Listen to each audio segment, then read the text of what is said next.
Bonjour, chers parents.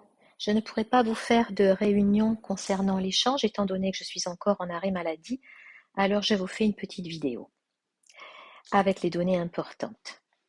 Donc, première remarque importante, comme je suis toujours en arrêt, je ne pourrai pas aller en Allemagne et j'ai prévu une équipe de remplacement. Donc, c'est toujours Monsieur Archenot qui part, professeur d'éducation musicale, et c'est Madame Cardozo, professeure d'anglais, qui l'accompagnera à Arnsberg. Concernant les dates et les horaires pour l'aller et le retour, vos enfants partiront pour Arnsberg de Gare du Nord le lundi 9 mars. Nous vous donnons rendez-vous, enfin en tout cas, ils vous donnent rendez-vous à 9h25. Soyez ponctuels s'il vous plaît, le train démarrant une demi-heure après. Nous n'avons pas accès jusqu'au bout au quai et ensuite, il va falloir que vos enfants se répartissent. On leur expliquera les groupes de places que nous avons côte à côte. Donc voilà, qu'ils puissent le faire dans le calme et sans stress. Ils reviendront le samedi 14 mars, le samedi suivant, en fin d'après-midi. A priori, l'horaire est de 16h05. Monsieur Archenot et Madame Cardozo vous tiendront au courant d'un éventuel retard par message sur École Directe. Voilà. N'oubliez pas peut-être d'activer vos notifications ce jour-là afin d'être prévenu en temps et en heure s'il fallait venir plus tard chercher vos enfants. Et enfin, vos enfants pourront vous prévenir eux-mêmes par SMS, mais par expérience, je sais qu'il y a toujours des enfants qui oublient d'envoyer le SMS à leurs parents. Donc, soyez attentifs et suivez un petit peu sur École Directe ce jour-là. Que faut-il emporter? Vos enfants doivent penser à emporter leur livret d'animation linguistique qui servira de base à ces cours en Allemagne.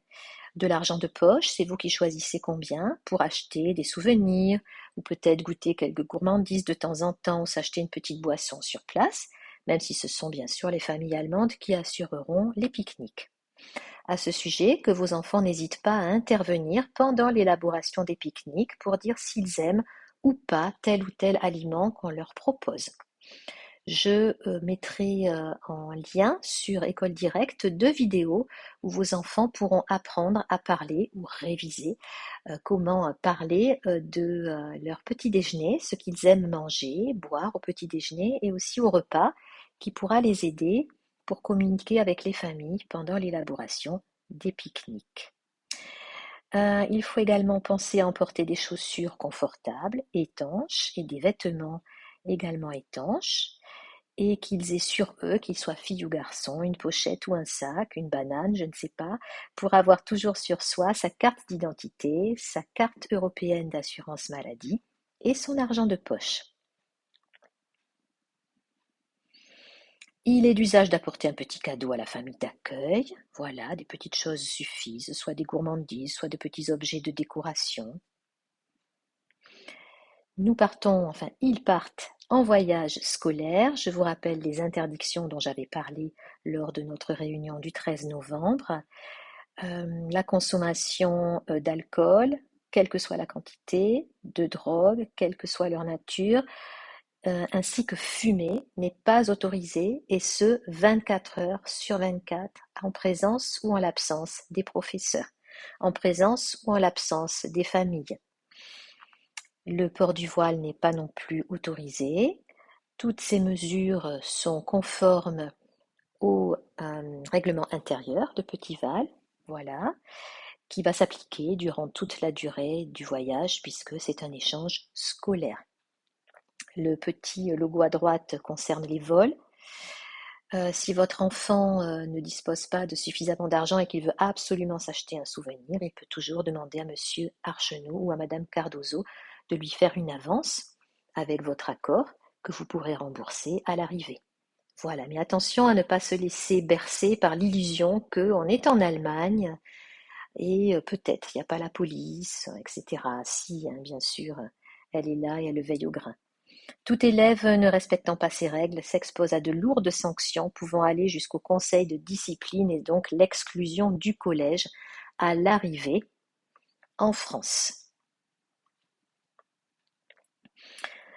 Plus réjouissant, le code Wi-Fi, qui se dit en allemand, j'y étais déjà, dit WLAN Code, peut être demandé à la famille d'accueil. Je vous rappelle, cette vigilance dont je vous ai parlé le 13 octobre qu'il faut avoir quand on va en Allemagne.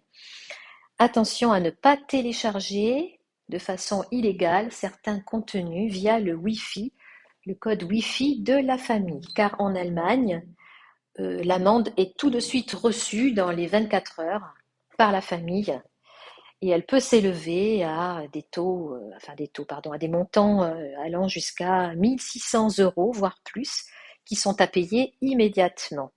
Voilà, donc faire bien attention, pas de téléchargements illégaux sous peine de forte amende à payer immédiatement. Nous parlons maintenant responsabilité, bien-être et sécurité de vos enfants. En dehors du collège, les élèves s'organisent pour être toujours avec leurs correspondants dans les transports et pendant les activités prévues. Tout individualisme est à rejeter, de même personne n'est mis à l'écart. Si votre enfant a des problèmes de communication avec la famille ou avec son correspondant les premiers jours, cela peut arriver qu'il n'hésite pas à en parler immédiatement, même si le problème semble petit, insignifiant, pas grave. Du moment qu'il génère de la gêne, qui perturbe votre enfant, eh bien il est important d'en parler au professeur accompagnateur.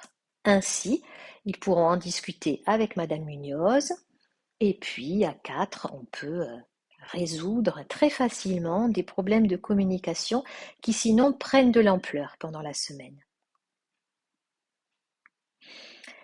Concernant les repas, je vous rappelle que les repas des correspondants des demi-pensionnaires n'ont en principe pas été facturés au mois de novembre, car ils seront pris en compte dans le calcul du remboursement des repas non pris en mars. C'est-à-dire que si votre enfant ne prend pas ces 4 repas, enfin ça va faire plutôt 3 repas, non 4, excusez-moi, on compte quand même le lundi. Ces 4 repas au mois de mars, eh bien 2 d'entre eux vous seront quand même facturés, puisque de tête, si je ne dis pas de bêtises, les correspondants ont mangé 2 fois lors de la semaine 1, on va dire, de l'échange au mois de novembre à Petitval. N'hésitez pas à vous rapprocher de l'intendance, de téléphoner à Petitval si vous aviez un souci ou une question supplémentaire. Au collège en Allemagne, les élèves mangent à chaque récréation. Un petit bout sur les pauses de 10 minutes, un goûter assez complet sur celle de 30 minutes. Souvent, mes élèves me disent « Mais madame, les Allemands, ils grignotent entre les repas. » Bon, c'est comme ça que ça se passe en Allemagne. Pourquoi je vous en parle? Votre enfant fait ce qu'il veut. La famille lui donnera beaucoup à manger le matin, même s'il va en cours. Il mange ou pas, sauf le mardi 10 mars. Attention, j'ai vu dans le programme que la visite du musée du Sauerland est prévue à 12 heures. Il sera donc impossible de manger à cet horaire. Votre enfant doit donc manger de façon consistante avant, sur la dernière pause de 30 minutes du matin qui leur sera indiquée par Madame Munoz, Monsieur Archenot et Madame Cardozo. Voici le Laurentianum Gymnasium. Sur la gauche, c'est la cantine en rouge, vous voyez les portes rouges. Sur la droite, la partie en bois, c'est leur gymnase qui est immense. Une des cours devant, et puis en gris, les bâtiments du collège, avec des salles de cours.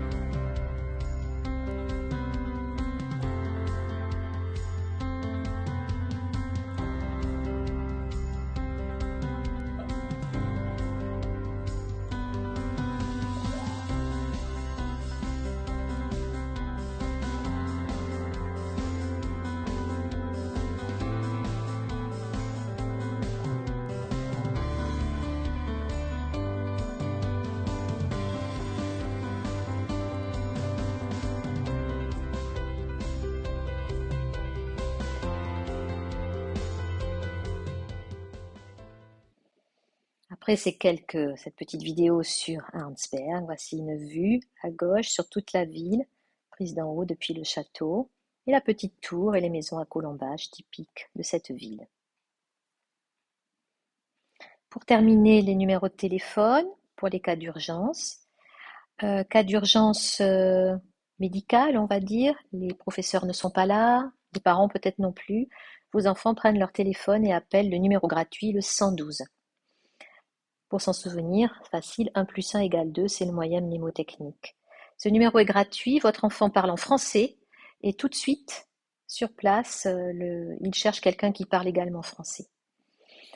Madame Munoz m'a demandé de vous passer son numéro de téléphone, mais je vous rappelle qu'il n'est à utiliser qu'en cas d'urgence, vraiment, vraiment urgence par les familles françaises, car elle est déjà en contact avec les élèves allemands, un contact permanent. Les élèves allemands ont leur numéro de téléphone, ils l'ont enregistré, et ça veut dire que, comme en principe, si vos enfants respectent bien le principe, et ils le doivent, j'y tiens, ils restent avec leur correspondant. C'est aussi une des raisons pour laquelle ils doivent rester d'ailleurs avec leur correspondant. Eh bien, pour n'importe quel problème, ils appellent via le téléphone allemand de leur correspondant le numéro de téléphone de Madame Munoz qui pourra intervenir. Voilà, chers parents, chers élèves, j'espère que le programme que je vais vous envoyer, que a prévu Madame Munoz, vous plaira, que vous aurez beaucoup de plaisir sur place à découvrir l'Allemagne. Pour moi, c'est difficile, je suis très triste de vous laisser partir sans moi parce que c'est un projet auquel je tiens, c'est mon 21e échange. J'espère que tout se passera bien pour vous et je vous dis, je l'espère, à très vite. Tschüss, auf Wiedersehen.